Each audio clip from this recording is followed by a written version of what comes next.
G'day viewers and welcome back. Today we're going to be installing a twin USB charging port in the Celica.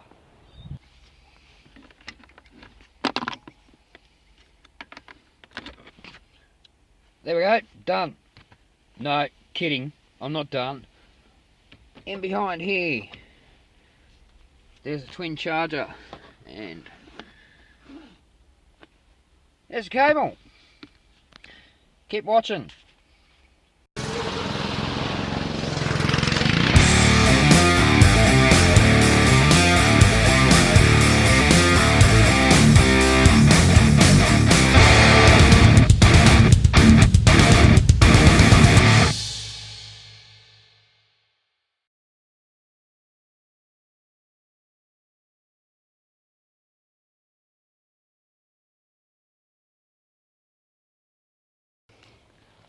Gonna be back in the Celica today because one issue, don't know whether I've mentioned it already or not, but when I first bought the car, the speedo was reading low, so I went ahead and I bought this. Let's see if we can get a look at this. One of these GPS head-up display speedos. It works pretty good, and I thought I'll use that just to keep me legal. Until I can get the speedo sorted out. And then the speedo stopped working altogether. Now, I thought it might have been the centre, so I replaced that. The problem was that wasn't the problem. So this little head-up display runs off a USB cable that plugs into the cigarette lighter. The problem with that is once that's in a cigarette lighter, you got this cable just hanging around. That's not no. And once that's in, well, that's it. Cigarette lighter's full. I do have another micro USB cable if anyone needs to charge their phone in the car, mainly me. But again, as I said, once that's there, it's an unsightly mess for a start, and you can't use the lighter. Unplug that, speedo goes out. So, as you can see, I've kind of pulled stuff apart here, because you can see now, that cable, well, you probably can't because now it's dark, this cable I've fed back behind this shroud, down, and comes out down here. And what that's going to do for me is give me somewhere to put this. eBay special. I think it cost me about $5. It has two, what most would consider high-speed USB ports. As you can see there, 5 volt, 2.1 amp. Now, I got a Samsung phone about a year ago, and the charger that came with it was 1 amp.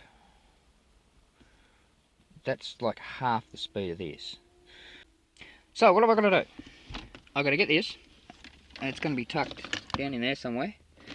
But first, I need to provide power to it. Now, I'm going to do it the easy way. I'm just going to run it off the existing cigarette lighter power, which is there. Just have to figure out which one's positive, which one's negative. That's not that hard. Multimeter and put it across these, whichever one, and the other one to an earth, and whichever one lights up, well, there you go, that's the positive. And put the positive to that, a negative down to a ground somewhere. Plug these in, shove it in behind the dash. Remember this? This is the bucket of wire I pulled out of the Celica when I, well, rewired it, for lack of a better term. Now, what I need to do is find a couple of little pieces of wire comparable so that I can use them in the Celica. Now, that's all a bit thin, and that's in a core, so that's not real much good. I want to try and stay away from cutting up looms like this. That's why I took them out with the plugs intact, because if I do need to put anything back in, well, I need to know it's there. So I'm going to be concentrating on stuff that I know is not going to end up back in the car. That's one whole big loom, so no. Oh, okay, that might, it's a bit thick, but we'll leave that aside for now. Yeah, I might. That's a short piece, but it's a lot thinner, so it'll be drawing way too hard back through the earth, so I'm not too sure about that. That's all a bit thin. That's all a bit thin. That's the same as that.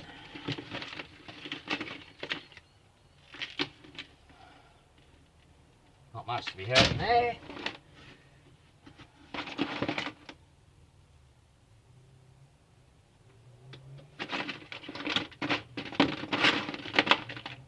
Apart from that, this is all pretty. Oh, hang on.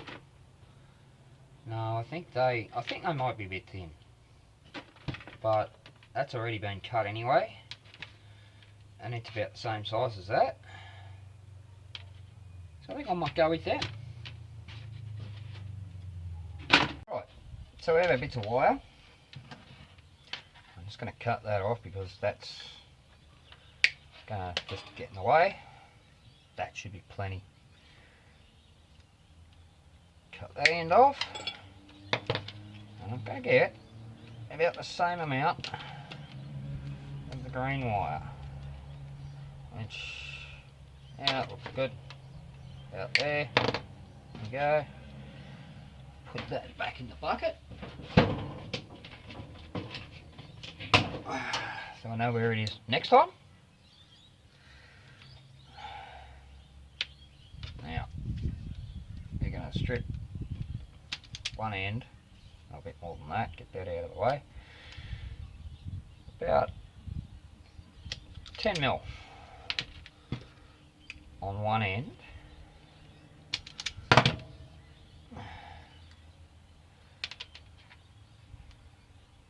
And then we have our blade crimp connectors. These are full shielded, so there's no chance of earthing on anything. And what I'm going to do, because they're both blue, I can check with the wire, but what I'm going to do, I'm going to colour one in with a Sharpie. A black Sharpie, obviously.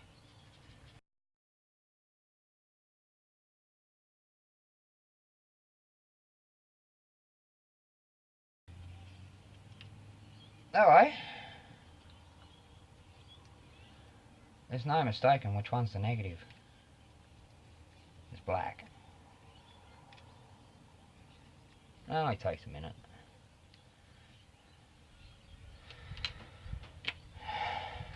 Right. Now what I usually do with these crimp terminals, because I don't often trust the crimp itself, oftentimes I'll actually take it apart and solder it, but I know with these ones you take it apart and they're not easy to get back together because they are full shielded. So I'm just going to crimp it this time.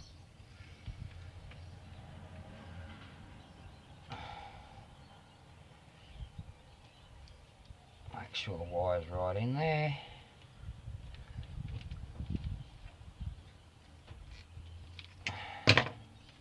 There we go. That shouldn't come out. Same on this one.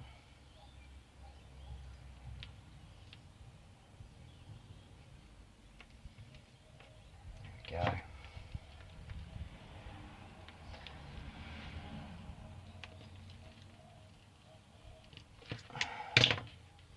That shouldn't come out either. Now, on the negative line,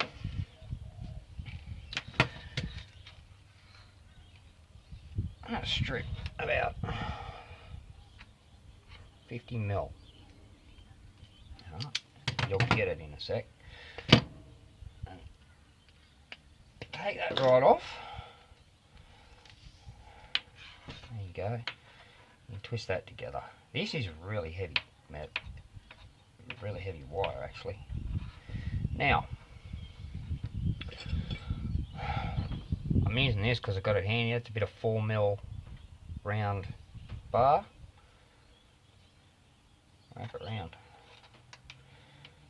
And twist it all together.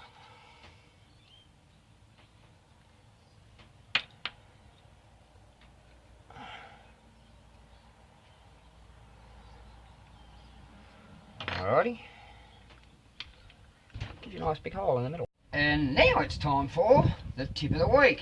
So when soldering, especially with heavy gauge wire like that, a lot of people try and heat up the wire and then add the solder to the top of the wire. That's going to take way too long. You're going to burn your fingers before you melt the solder in. So here's the tip. Instead of feeding it into the top, that's cold, alright? Put the wire there. I'm going to change hands for this so you guys can see it, and bring the end a bit.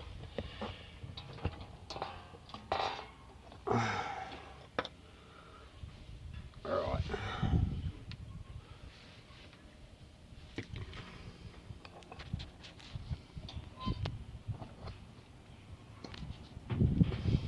Alright, I've repositioned the camera there just so you can get a good view.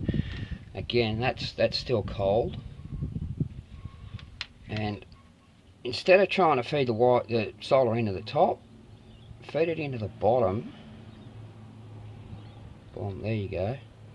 And that's now soldered. Now you can just run through and the solder's running into it. My hands, and it's not even warm yet. Just a bit more down there, and that'll be done. There you go. It's done, tinned.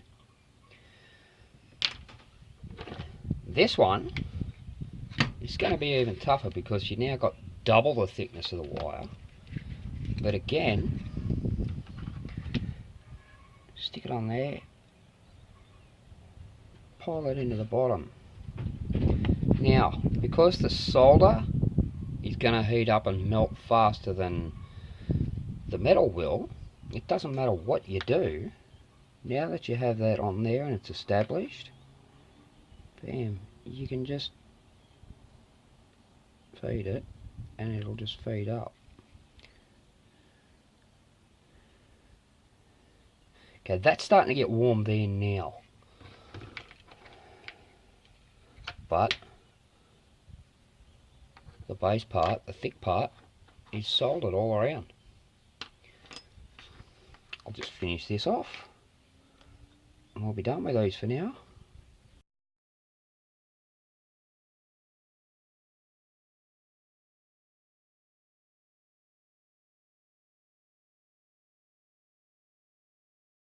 There we go, done.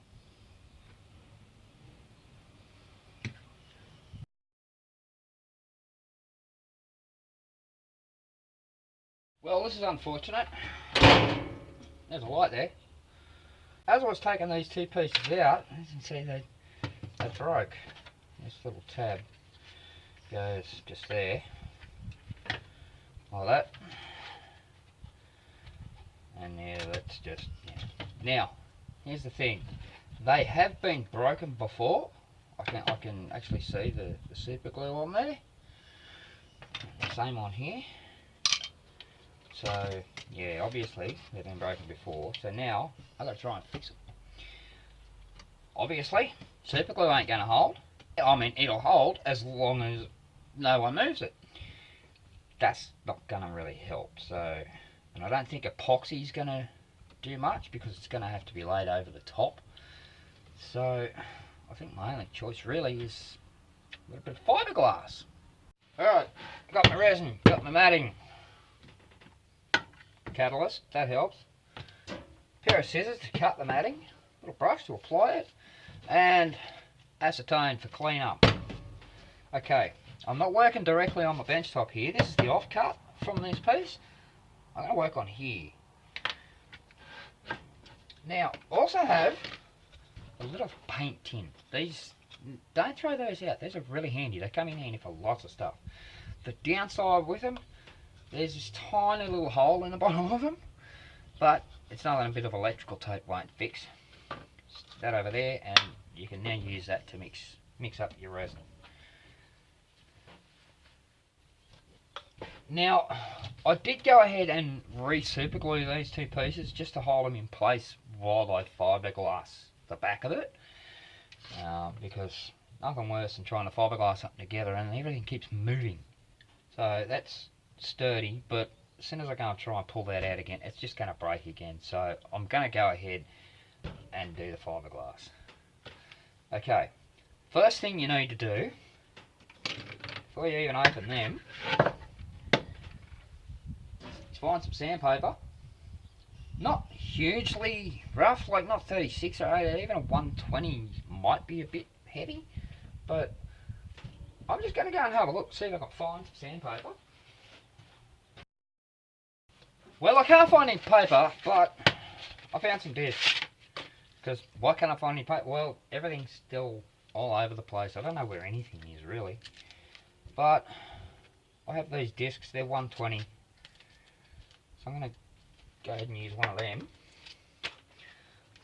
And basically, you just got to create a rough surface so that the resin has something to stick to.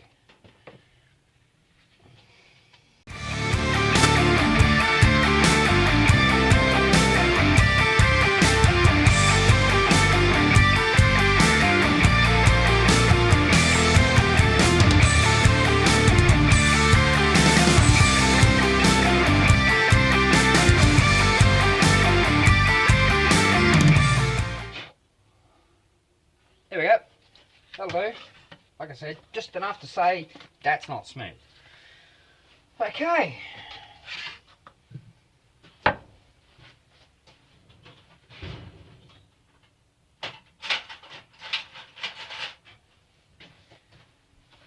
Paint tin opener, best 50 cents I ever spent.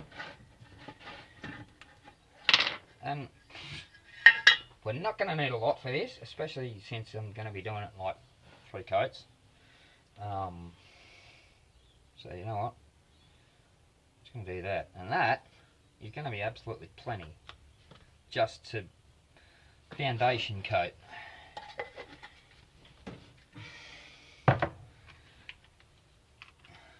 Getting a bit chilly here now, so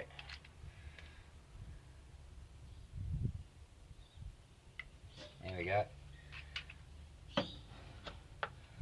More catalyst just means it'll go off quicker. This is only going to take me like 30 seconds anyway, so it goes off in 25. Oh, that's fine. Just brush a bit on there.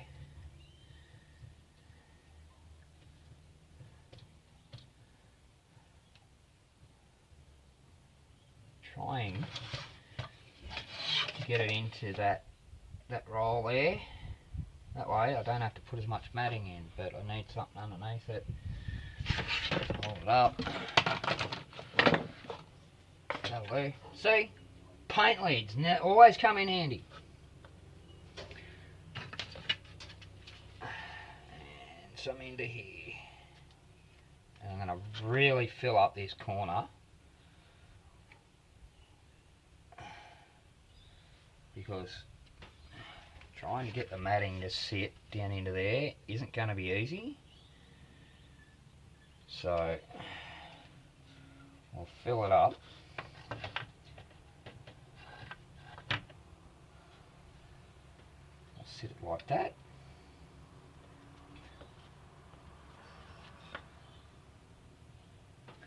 And I'll see you tomorrow. Well, it's the next day. Actually, no, it's not. It's about 2 hours later. Now, I actually wanted to get this earlier, but I've been kind of held up. I wanted to get to it before it fully set, but that didn't happen. Oops.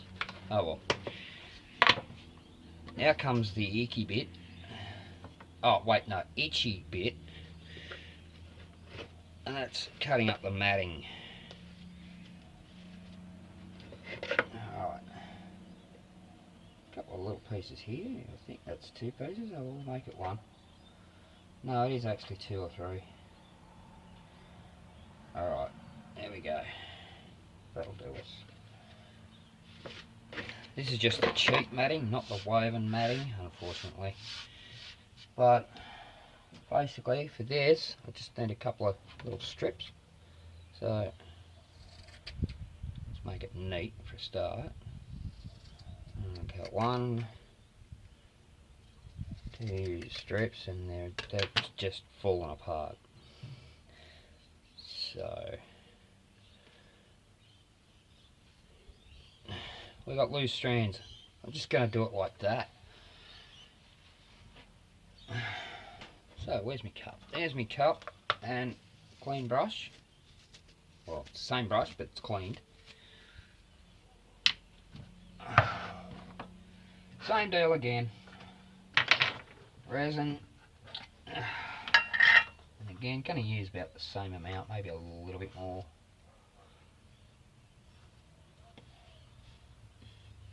Because we don't need a lot, it's only a little area.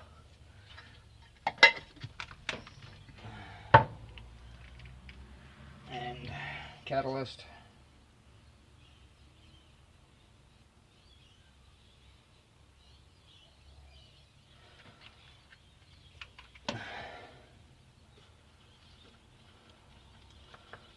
Mix her up. Now, I want to just paint a little bit on there so the matting will stick to it.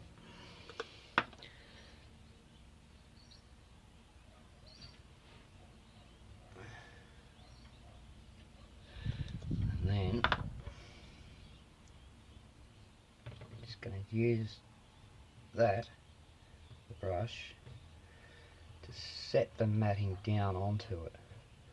And don't worry if there's fibres everywhere, we're going to cut that off later. I'm going to pull that stuff out now, put that there.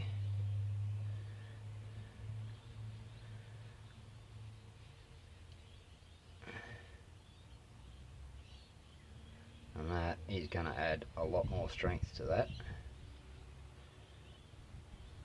Just going to put a few more fibres there, just to give it a fighting chance.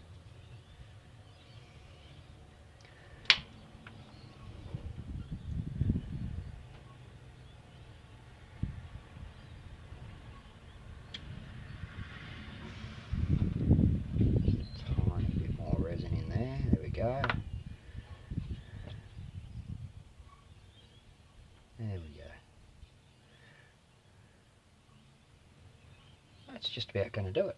As I said, all these loose fibres around here, don't worry about it. We can cut that off later and most likely sand some of it. I'm just going to put a few more fibres up into there.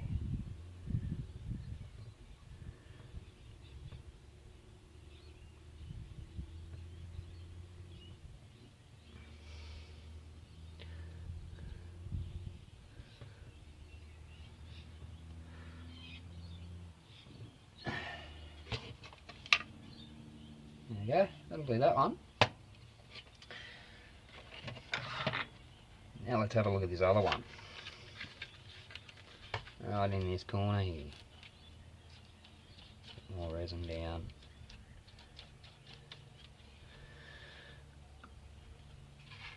I'm actually going to use my thin nose pliers, or try to anyway. And I'm going to get some of these shorter strands.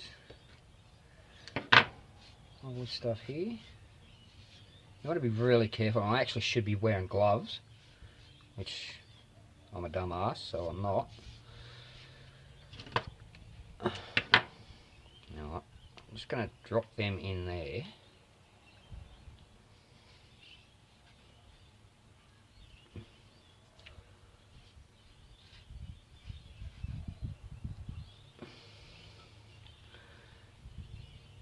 Use the brush to push all that down.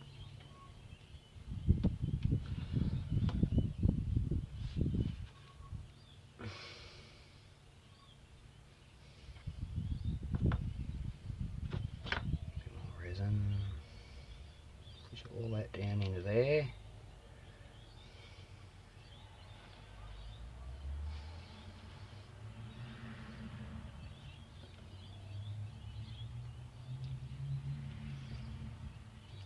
Getting fiberglass into a corner like that is actually quite difficult.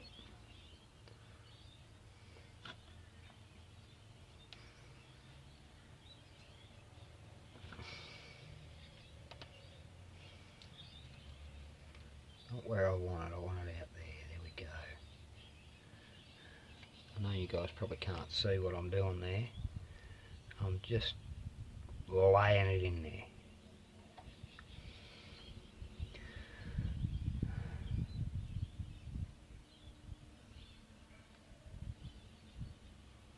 Hopefully that'll be enough to hold it, and then I'll just go around tomorrow and just trim off all those strands, but I'll show you that when tomorrow comes. I actually don't want it too much on this edge piece, and it looks like I already have. That's okay. Is that all going to stick down there? We can try. If not, I'll just cut it off. Okay, now they will sit overnight, and I'll get back to them tomorrow. And it really is the next day now, and they've dried nice and hard. That's really stout. They're not going anywhere. All I need to do now, as I said, is just trim up these odd ends, and I do literally mean trim. A pair of scissors and oh, that one's a bit hard, but I'll just get a knife and maybe a little bit of sandpaper, light sandpaper, and just cut all that stuff off. Same here, just cut that off, boom, here we go. I'll just tidy them up and they'll be ready to go back in. So this episode's getting a bit long-winded, so I'm gonna stop right there, and you'll see the conclusion in a couple of days. Thanks for watching. Leave a comment down below, like, share, hit that subscribe button if you like what you saw, and I'll see you on the next one.